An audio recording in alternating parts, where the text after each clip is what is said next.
Item ಯಾವುದೇ ಇರಲಿ try ಮಾಡಿ ಆಚಿ ಚಿಕನ್ ಮಸಾಲಾ. ಜಪಾನ್ನಲ್ಲಿ ಮತ್ತೆ ಪ್ರಬಲ ಭೂಕಂಪ ಆಗಿದೆ. ರಿಕ್ಟರ್ ಮಾಪಕದಲ್ಲಿ 7.5 ತೀವ್ರತೆ ದಾಖಲಾಗಿದೆ. ಜಪಾನ್ ದೇಶದಾದ್ಯಂತ ಸುನಾಮಿಯ ಅಲರ್ಟ್ ಇದೆ. ಭಾರಿ ಸುನಾಮಿ ಅಪ್ಪಳಿಸುವ ಸಾಧ್ಯತೆ ಕೂಡ ಇದೆ. ಸುರಕ್ಷಿತ ಪ್ರದೇಶಗಳಿಗೆ ತೆರಳಲು ಈಗ ಜನರಿಗೆ ಸೂಚನೆ ಕೊಡಲಾಗಿದೆ. 2011ರ ವಿಕೋಪ ಮತ್ತೆ ಮರುಕಳಿಸುವ ಸಾಧ್ಯತೆ ಇದೆ ಅಂತ ಹೇಳಲಾಗ್ತಾ ಇದೆ.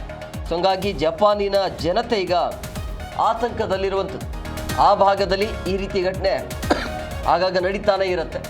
ಇದೇನು ಹೊಸದೇನಲ್ಲ ಜಪಾನಿನ ಜನತೆಗೆ.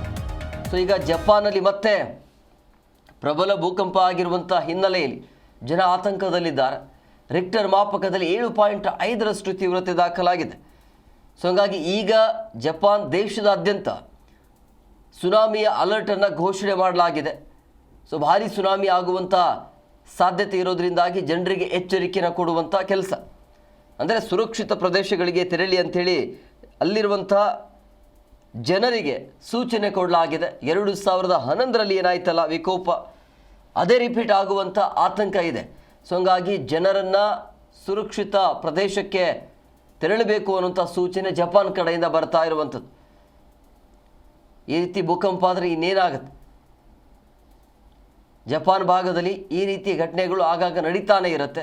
ಈಗ ಮತ್ತೆ ಆತಂಕದ ವಾತಾವರಣ ಜಪಾನ್ ಭಾಗದಲ್ಲಿ. ಸುರಕ್ಷಿತ ಪ್ರದೇಶಕ್ಕೆ ಜನರಿಗೆ ತಲುಪಿಸುವಂಥ ಕೆಲಸವನ್ನು ಜಪಾನ್ ಸರ್ಕಾರ ಮಾಡ್ತಾ ಇದೆ.